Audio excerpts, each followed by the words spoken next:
Welcome, everyone, to virtual episode number 12. Thank you for joining us. As always, we have 5 delicious beers, and this time a special whiskey. More important than all those is our esteemed guest. His name is Rob Goss from Whitey's Liquors. Welcome to the show, sir. Thank you. Thank you so much. I like that esteemed. I feel. I had to throw like an adjective in there. Yeah, that's very good. But, that's very good. You could have said a lot of things, and esteemed, I'll take it. It's pretty neutral. Yeah, exactly. It's pretty neutral. You can go either way. But thanks, man. I've been wanting to sit down and have a couple beers on the same side of the bar with you. What have you been up to, bud? Same old, man. Working. Just a new pivot. Just a pivot. It's a little bit easier for stores. You know what I mean? Yeah. Like we don't since this thing started, people are buying deemed buying essential, their booze. and you're just busy all the time, right? And people are buying, and everybody's canning now. We get so many more people canning. Locally, got a lot of time to do it. A bunch of people canning because they don't have any draft to really send out. So we get some pretty cool stuff. All the really cool local stuff, and there's a lot of farm guys that have canning now, which is cool. Sure. And like Checker Spot here in the city, they started canning, so we get their stuff on the reg. So it's pretty. I mean, it's a good time to be in a store. I don't know about if it's a good time. Well, bars are a little different, but I think brewery wise, I think I have enough friends to say that they got a lot more time to explore, and a bonus if they have their own canning line, so they can just kind of make things and can them whenever they want, and a bonus if you have drivers that can get the beer to them the same day or the day after a beer release, which is just takes out everything. So yeah, I mean, I feel like everybody's kind of pivoted, and it's a different world. And I think, I don't know how you feel about this, but I feel like it's probably eventually it'll be a good thing. Now it's just getting people by, but the eventuality of it is it'll be great because all this beer will be in market, and they can brew stuff that's exclusive to taproom. So people go, well, I want to try whatever, and I'm going to go to the taproom and check it out. You know? And there's so many, and there's still new breweries popping up all the time. You got all Homemade, the time. Yeah. You got Homemade out west. You got Firm down in Anne Arundel. So. Absolutely. So I guess it's happening. A while ago, I was talking to Greg from Manor Hill. He's like, dude, we're thriving. It's like we're a farm brewery that is just like all you have to do is, bring your kids and your dog. And it's much warmer out when I was talking to him. But places like that where it's farm breweries are just like outside is like the new bar, the tap room, Yeah, if you ever go up to any of the Moco ones, Brookville, Waradaka, Lone Oak, all those guys, I mean, those places are bumping on the weekend. I can only imagine. Even when the weather's a little bit like this, I think it ends up being 100%. People are like, you need bring to get a out, blanket. Fresh air, blanket, and bundle up. But let's try some good beers, man. Yeah, let's do it. I'm usually the guy that starts with the number 1 on the list, but that's just a banger. So I'm going to start. Where am I going to go? Actually, I'm going to try this Wild Minds right here from. Oh, I'm excited to try this. Yeah, we just got this in the shop. And if you look at their ratings, they're all really big ratings. Well, it just smells like a melted popsicle, basically. Oh, man, that's killer. This is the raspberry peach and lemon. Yeah, this is awesome. This is really good. Pleasantly drinks like a fresh raspberry lemonade with peach preserve. Plus, it's only 4.5. So yeah, that's super summertime crushable. And they came out. We got 4 of them. And they were all different.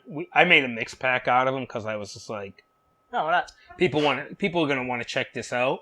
And I mean, they were a little bit on, $20 a 4-pack. So I was like, let's make a mixed 4-pack. People can check them out. Yeah. I mean, it's cheaper than another half. Yeah, for real. 24, 25, for real. Equilibrium, any of those guys. So you are New England by native area. I am indeed. Transplanted to Annapolis, and that's where you live now. What brought you all the way down here? I used to raise racehorses. Did you really? Yeah. I used to raise racehorses and I came down in the mid-90s, I think, 92. And so I raised racehorses for the people who own Rips over in Bowie. Yeah. So I did racehorses for about 7 or 8 years. and I had done them in Massachusetts too. Right, and then I left doing racehorses and I went and I raised alpacas for a while, for like 12 years. Wild. So, none of that is beer related, except the alpaca thing was very good in the sense that like it got you out in the public, so more interaction with people. We used to do like fairs and stuff, and we used to bring the alpacas all the time, and so there was that exposure. And then what happened, that kind of like started to fizzle out, and so I left, and I happened to run into the people who own Rips, and they were like, "Oh well, this is happening. Why don't you come back and you can work over at Rips?" And that was probably, shit, I'm trying to think how long ago that was. It was when Ragin' Bitch first came out, however long ago. Okay. So that was a while ago. Ragin' Bitch was like the big deal beer when I started getting involved with beer, and then here we are. Excellent. So when in the beer world, when you think New England, it's like immediately IPAs for me. And then you've been in the area before and after, I think, like the big like beer push. So, you think of places like Trillium and Treehouse, Lawson's Finest, and all those other ones that have kind of gone the way of the unfiltered hazy IPA. Yeah, they follow basically the Alchemist pattern. Right, Alchemist. So, right. So, what do you think is the open-ended? But like, what do you think is the influence on, in a comparison to your gateway beer would be maybe Sierra Nevada, and then it's. So for me, my gateway beer was probably it was probably Sierra, because I did a lot of Dead Tour in the mid '80s. And that's when Sierra would start. And so there was always like Newcastle available on the lot. There was like Newcastle Sammy Smith was big on the lot. So that was actually like a precursor to craft. And then Sierra. So like I started drinking those beers. And then we sort of got into... Then when we moved down here, you had your Wild Goose was big. Yep. Pete's Wicked, which was a California brewery. There was one from Montana, which I can't remember, with the lab on it. We had a lab, so we would always drink that beer. This was a while. So those are like the first early like sort of craft beers that I was into. And I've always sort of been more on that side. I used to drink a lot of Old Milwaukee at UMass back in the day, because we had a place that was like 25 cents for, but that was a long time ago. And then I sort of got into like the better beers, and a lot of that is honestly from Dead Tour. No kidding. So yeah, those people were way ahead of the curve as far as like. It's a certain look too, I would imagine. Yeah. Tie-dye shirts and ponytails, and like, what are you drinking? Oh. Newcastle, Sierra Nevada. Yeah. I mean, it was a big. And they would sell it. It'd be like 3 for $5 or whatever. It wasn't NY. So. Right. But that was really the beginning of it for me. But like I say, when I moved down here, it was Wild Goose was like the big local one, and I love Pete's Wicked. Pete's Wicked. I remember like Pete's Wicked Summer. Saranac was like, oh. This is actually pretty good. That's you would drink kind of fancy when you went to the state fair, because they always had like a Saranac and then something else. So like Pete's Wicked was actually this summer. I'm doing a collab with 1623. Oh, okay. An offshoot of Pete's Wicked, because I talked to Zach and Matt up there, and they were like, "Yeah, let's do it." So I don't know what we're gonna call it yet, but obviously it's gonna have to have some sort of wicked in it.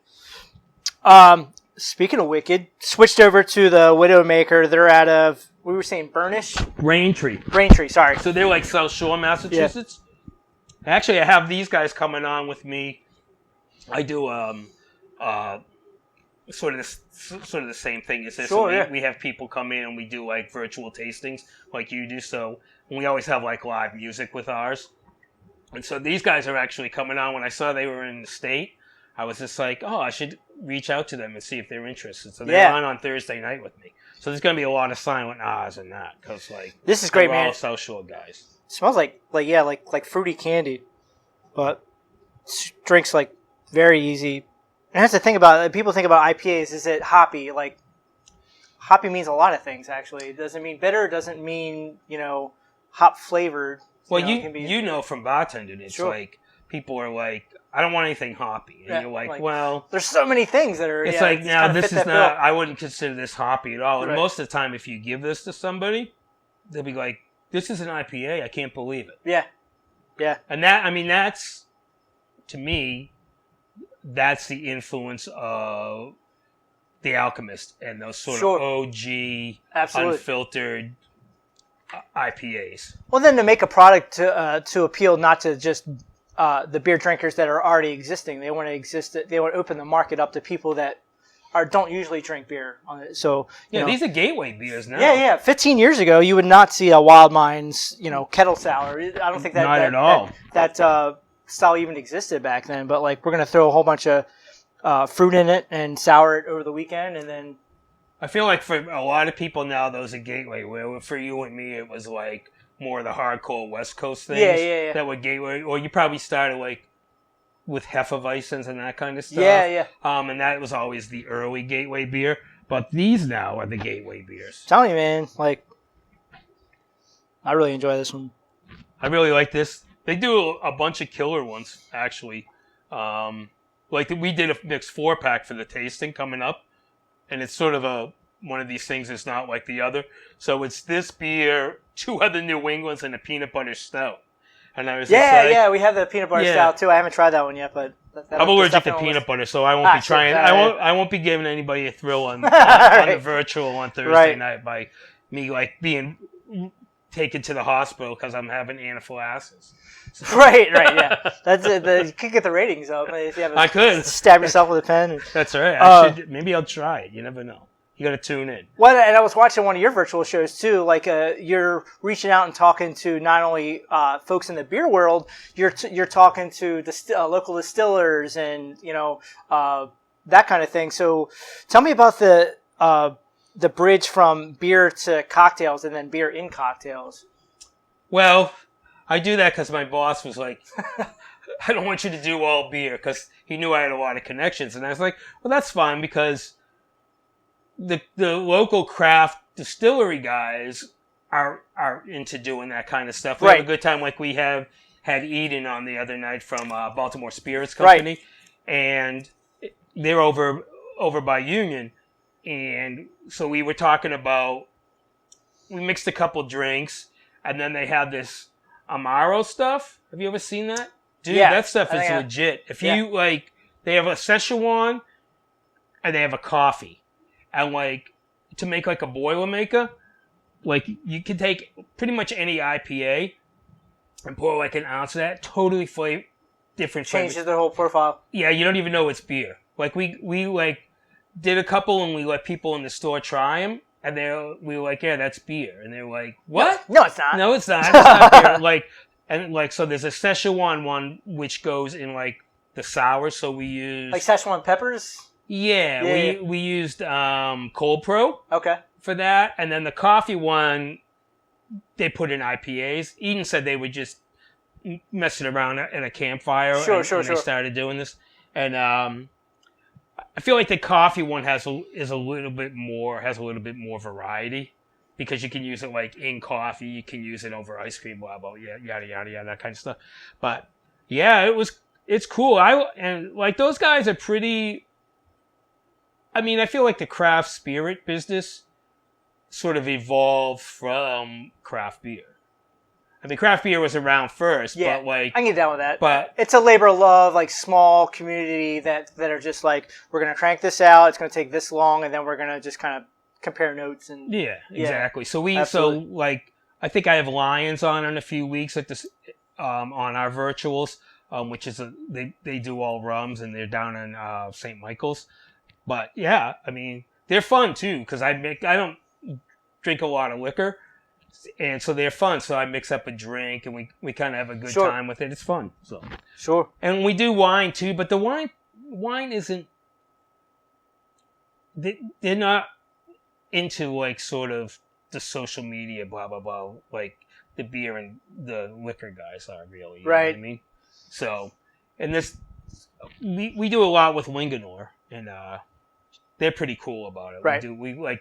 She does like a cooking show and stuff, and we cook stuff together and stuff. So yeah, they're fun. Cooking with beer, making cocktails with beer was like a Beerteca always has like a beer cocktail list. It's like 3 or 4 deep, which is just I never really thought. And then like what was that? I was at Wet City sometime a while ago, but they made a margarita and like they used Old Pro Goes as like their kind of like as their base, their sour mix. Yeah, yeah. I was like, that would be awesome. Delicious. It was like 100 degrees outside. This is delicious. Yeah, that would actually be the perfect sort of. No, it's fantastic. Base. Yeah, exactly. But yeah, mixing tequila and beer, you would never think in the same glass. But yeah, I mean they're cool. There's a bunch of places that are doing that stuff. I'm going Treyfontaine, Oude Kriek next, I think. All right. Sour, funky, really good. I gotta do this. I gotta cleanse my palate. Right. I was reading somewhere where that's good. Super funky though. Just a heads up. I was reading somewhere where to reset like your palate and your senses, you can like smell your own like hand and that just kind of resets like your whole. This is really good. It's really good. It's not for everybody, but like it. Yeah, if like people are looking for a sour. Yeah. Like this is sour.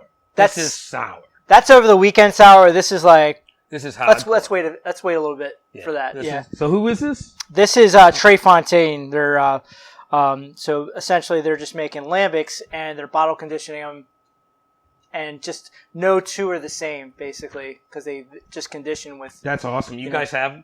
Is this here? Like you can buy a bottle? Oh yeah, you guys for sure. Do that, right? Oh yeah. We sell beer.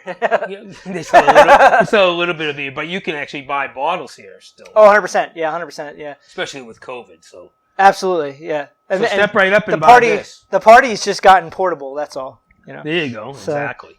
But yeah, like no two are the same. This one in particular said they do a kilo of macerated cherries with every liter of beer that they put, or lambic that they put in, and then they throw it in a bottle with a little more yeast and bottle condition it. So, like, yeah, no two are really the same. Yeah, I really like this. It's a distinct smell. It smells like farm and body odor a little bit, but it tastes a lot better than it smells. Horse blanket. We were just talking about. We were just talking about that the other day. I was talking to somebody, and they were like, some of the descriptive words aren't like very good. Yeah. But because if you read that description on something, you're like, it smells like a horse blanket. Who the hell would want to drink that? Why a horse's blanket? Why not a? I guess not many other animals have a riding blanket. an old dog blanket. Right, dog blanket. So yes, this is terrific. Yeah, man. This is actually it's got some time on it too. Yeah. So this one's this is like 3 years old. They come out with the same thing. So yeah, this vintage is not available anymore. But yeah, they make it every year, and it's just I love their stuff. They have like gooses that are like 1, 2, and 3 year old, like blended lambics and all sorts of crazy stuff. But some of my favorite always end up around like the 6.5%. But so super drinkable, but give you a little bubble guts after a while if you drink too much of them. Yeah, exactly. Yeah, exactly. You're like, ugh. So cool. Talk to me about like the relationships you have with why local artists on your show. Well, I just started doing that because I'm not that entertaining. So I was just like, fill some time. Actually, I was start doing it. There's probably people will be sick of hearing my voice pretty quick, and so I was like, it would be fun to have local artists on, and so I teamed up with a friend of mine. His name is Bridget, who runs Annapolis Streaming, and I just put it out on a couple pages, and I said, hey, I'm looking for artists, and they do about 6 to 8 songs. All different genres of music, and we just have them come on, and it's a break too. So like we can reset. So like when we do like breweries, we always like to do like an introduction to the brewery and like an overview of the brewery and how long they've been around and just like the history of the brewery, stuff like that. And then we go to the music, and then we come back usually and do the actual tasting part of it. So it breaks it up a little bit. And then same with when we do like spirits, and like we have to set up to mixed drinks. Like I don't really have to set up to mixed drinks, but a lot of times they want to move to a different part of the distillery. Yeah. So it gives them a nice break. The buffer period, yeah. And I just thought, well, nobody else does this, so why not? And again, with COVID, a lot of these people are not performing. I was just gonna say, it's like one of those things that things that everybody misses the most is like live music and just being in a bar right next to the stage and drinking a cold whatever. It doesn't have to be beer, right, just like that social atmosphere. So I've seen a lot of places. I watched a couple. I was watching Foo Fighters the other day, like just doing like a studio thing. They're kind of so it was awesome. Yeah, they're kind of cool. They're a little bit bizarre. As far as like to watch, awkwardness. There's a lot of awkwardness to it, but I feel like when we do them, like there's an intro to the person, and we have like their Venmo and their PayPal. We always always, I want people to support them because they need support like everybody else, especially now because they're not playing out as much. Right. So I appreciate everybody that comes on. We have we're booking now for the next bunch. I have somebody for my Lions tasting. I have somebody for this week, but I'm always looking for people. I think Corey from RAR is coming on in a couple weeks. Oh yeah, he might even be playing if his hand feels good. Okay.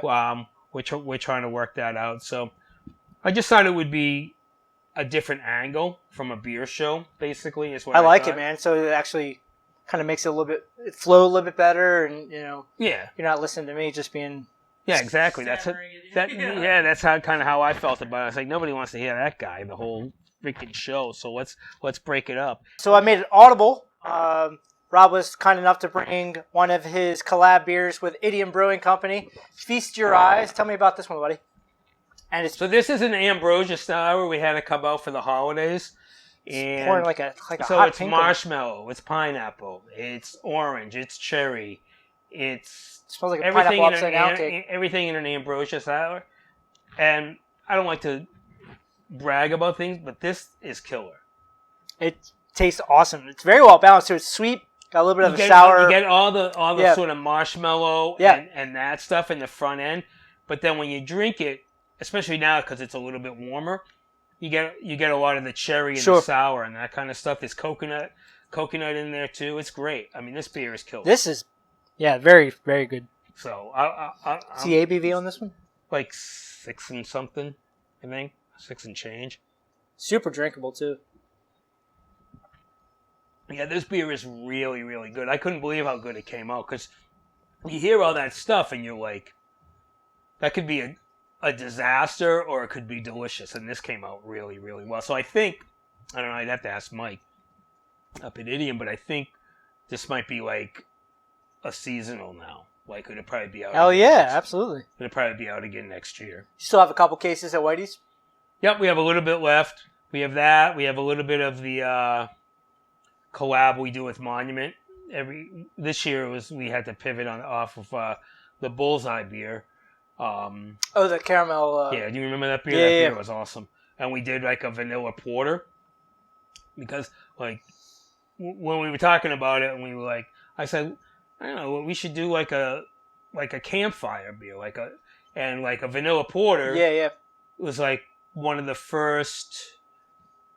When I got into the business side, it's like I loved Breckenridge Vanilla Porter. That was like my. That's a good. That was my favorite yeah. beer. That was my favorite beer for like a couple years, and I was just like, let's do a vanilla porter, and it came out really well. It's a little bit roastier than the Breckenridge, and a little bit bigger mouthfeel, but it's really good. And we had a Buffalo Trace barrel at the store. Oh wow!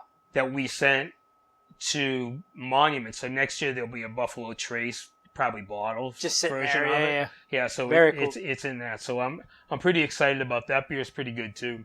So Awesome, man. Yeah, super drinkable. Dude, it smells like a pineapple upside down cake, or probably. Yeah, I mean, smells. This isn't your grandma's ambrosia salad for sure. That's right. This is delicious. Well, without even knowing it, you've essentially made a brand encompassing yourself, the beer world, live music, your just enjoyment of drinking small craft anything. It could be cocktails. I'd like to do the same. What is your advice to people that are behind the beer world in very trying times, and they're just trying to get their brand out there? I mean, I just think it's something that's a little bit unique, that's off the beaten path, and I think people will flock to it. I think people like... The thing about COVID, I feel like that pivot has made people rethink how they approach everything, and for the better in a lot of ways, I think. You know what I mean? There's more interesting things happening. Right. And think about it, like, with the internet now, like, years ago, when I was at this place in Beltsville called Oude, we used to Skype brewers in. And, like, as a matter of fact, Breckenridge, we had one night in the bar, we actually did, like, a small plate dinner with them, and we Skyped them in. And that was before, I mean, maybe it was Google Meeting or whatever it was, but sure. It's like the technology today is so much anything cooler. From anywhere. Is so much cooler that it's like you're way more unlimited in what you can do. So if you have an idea, run with it. I mean, why not? People were the like, technology's there. People were down with those kind of interesting ideas. Don't want to say, don't want to leave it unnoticed that I tried the 2016 Blacknote after a sour. I think it's a nice, like, muting way to end the show. Really good stuff. Lots of molasses, a little bit of whiskey, but it doesn't burn.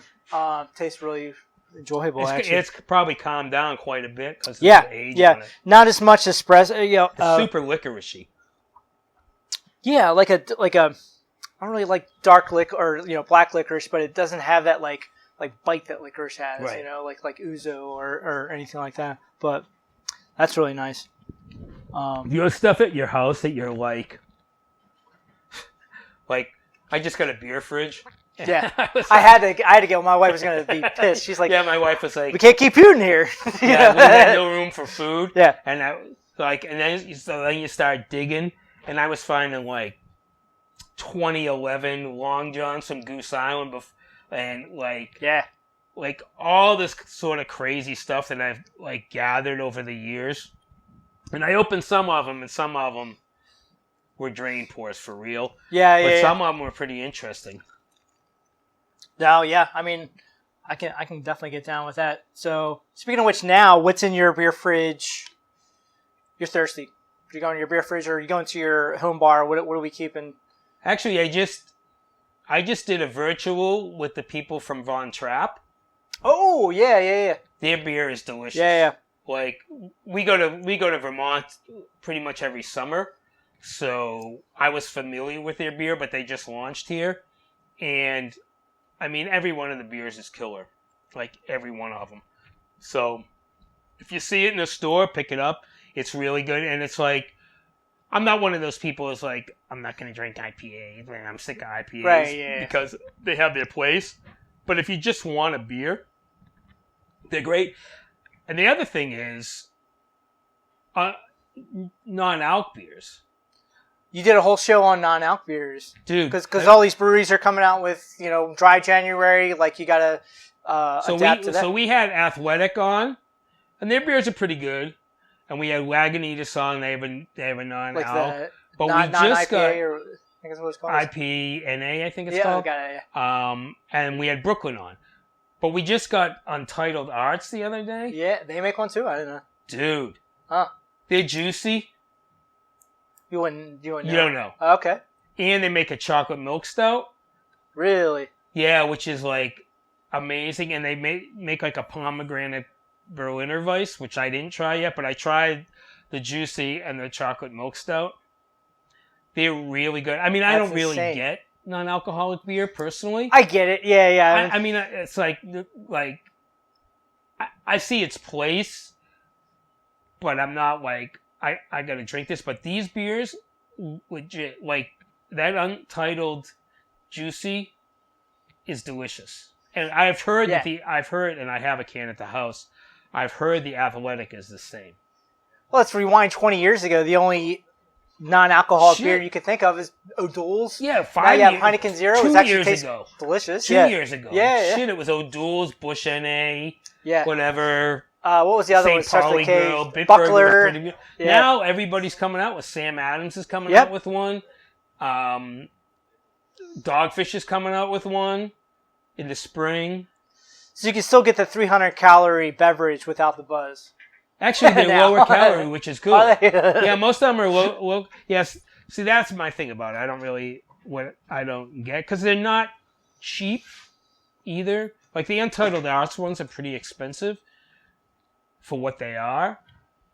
So on that level, I'm like, this is weird, and I don't know that I'd buy it. But just trying them, dude, you got to try it. That's wild. We should do a show that you'll go. This is NA. Yeah, it's crazy how good they are. I mean, the chocolate milk stout tastes a little bit like Yoo-Hoo. It's sort of that vibe. Which is fine with me. Which is fine, right? So, like... At least it doesn't taste like... It doesn't leave that, like, weird, like...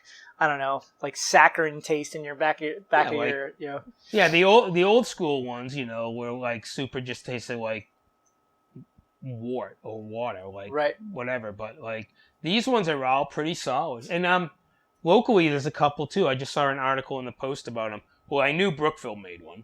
Right. They make one, and which is pretty good. So that's wild. It's a new world for beer drinkers. I'm finishing with breakfast for dessert, basically. Founders Canadian breakfast stout from a couple years ago. It's a little fusel, but still just like maple syrup pancakes. I love the smell of it. Yeah, this is awesome. That keeps really well, man. This keeps really well. I think I have one at my house I should have brought. I have this. We'll do another one of these, and I'll bring I have an Abyss, and I have one of these. We'll be like Maury Povich, where we do like follow-up shows. Yeah, exactly. Exactly. We got somebody to play music right behind us. Bar top. Hell yeah. What's going on at Whitey's? Anything coming up, or just kind of... This week we have for our virtuals tomorrow night. I'm pretty excited about it. So every Tuesday is ladies' night, and then like a few times a month we have women come on in the beer business and talk to us about their experiences and things like that. And so tomorrow night we have, I don't know when this airs, but it'll be over. But you can watch it. It's archived, so you can watch it. Yeah. Megan Parisi, who has local ties. She was a brewer over at Blue Jacket, DC. She was at Cambridge Brewing Company in Massachusetts, Wormtown Brewing Company in Massachusetts. So she's with Sam Adams. She's with Boston Beer Company, and she's the head of the newly opened downtown tap room. Okay, so they do a lot of innovative beers there. Sure. So she's coming on with us tomorrow night, and then we have Widowmaker Thursday. And so I try to have women on 2 to 3 times a month. You know, that's awesome. We had Erin Tyler on from the Legends. Absolutely, yeah. We had a couple local women that just brewed a beer with Guinness called See Us. Okay. Which was a sweet potato beer. They were on with me last week, and their beer is still, I'm pretty sure it's still available over at Guinness Open Gate. So go check that out. So I just have them. Holly from Guinness is coming on in a couple months, so we just talk about their experiences in beer, basically. How they got into it. How they got into it, like what's happening with it, if they felt like there's less bro action than there used to be. You know, I feel like it's I can't speak for them, but I feel like it's at least now not quite as bro-centric as it was. Sure. So we just talk in general about that, and it's pretty fun. I've been really lucky talking in past shows. Last 2 shows ago, we talked to Judy Neff from Checker Spot. She's going to be on with us. She was awesome, and she gave us a tour, and I think they were making a sour when we were there, but. And before that, we talked to like Heidi from Guinness and nice. Yeah, she's coming on with me. Oh man, they're just like the best. Yeah, they're great. Michelle was on last week. Michelle from McHugh from Union was on. Yeah, she was. Yeah. She was actually on one night. We had her as the special guest performing when we talked to. Oh yeah. We were talking about how she got into music and stuff. And the folks from Ten on, which is over on the Eastern Shore. Right. Yeah. So we just try. We want to make it as diverse. We actually have the woman who is the importer. We had the importer for Delirium on.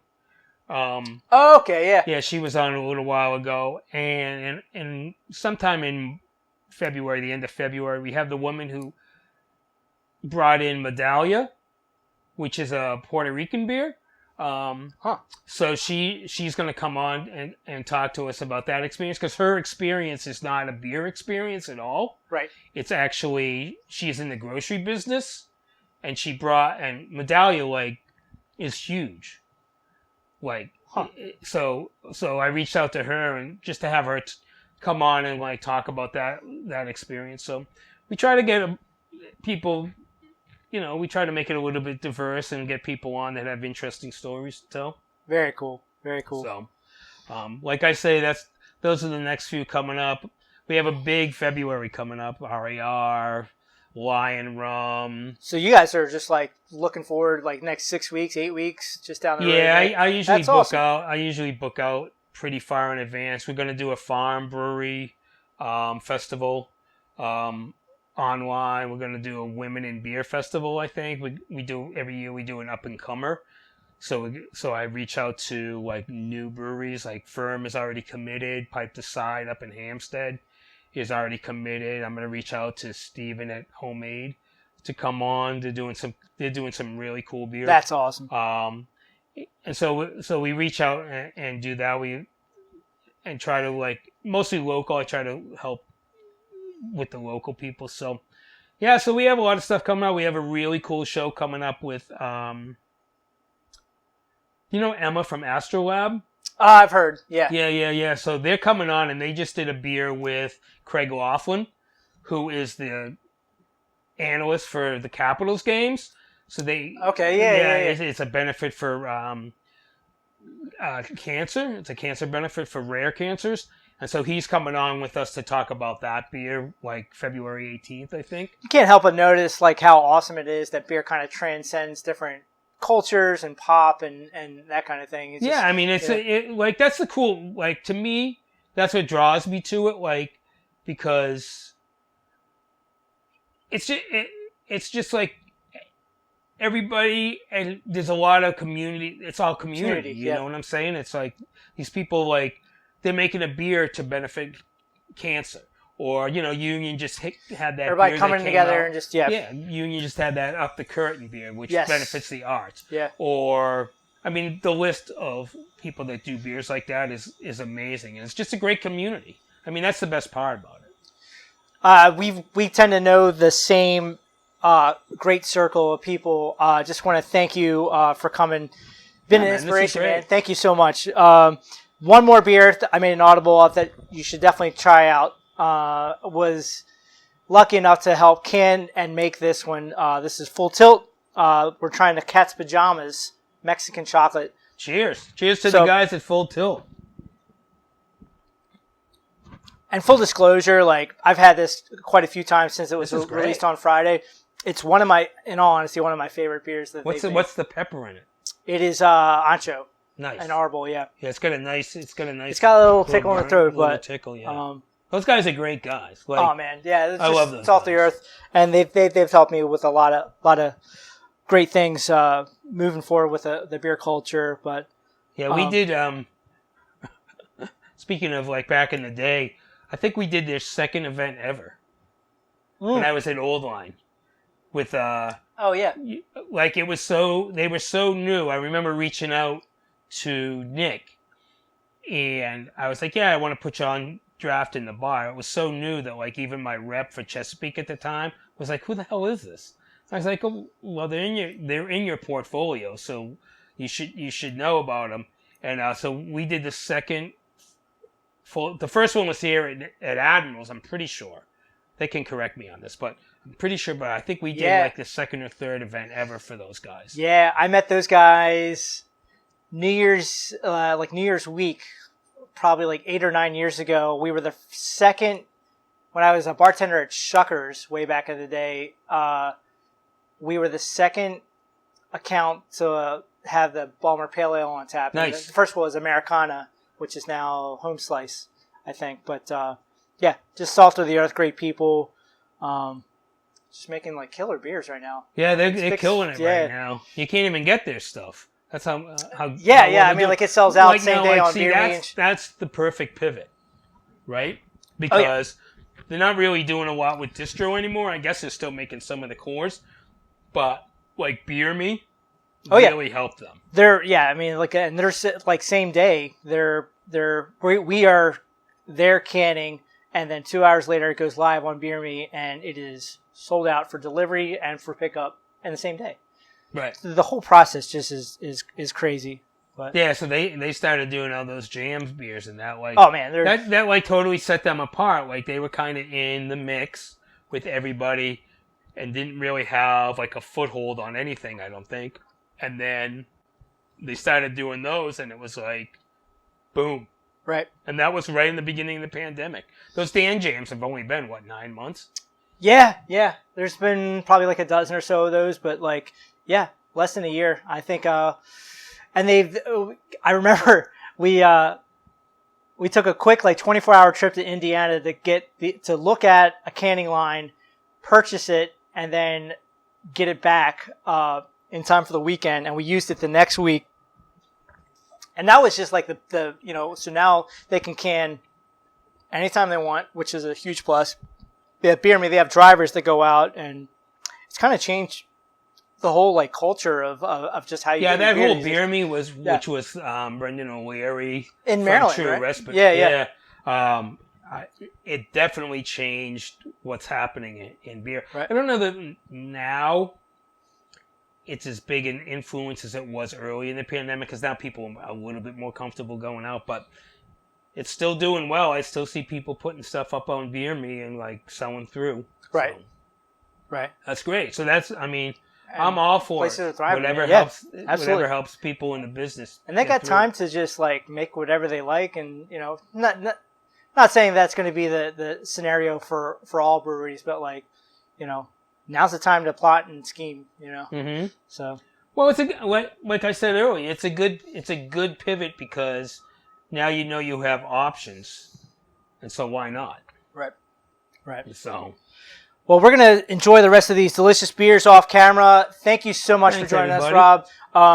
This has been awesome. I've been wanting to sit down again to have a couple beers. Yeah, man, no problem. I'm gonna cheers you with the last small beverage that we have, and that's the Hill Rock Double Cask Rye. Just take a little sip. But thanks for joining us. If you're running low on any of the beers that we have, or possibly the whiskey that we have as well, you can visit shop.max's.com or visit us in our brand new storefront here at Max's. That's where we're sitting. That's right. Look at it. Be safe, be kind, and as always, drink dope beer and say thank you. Wear a mask. And wear a mask.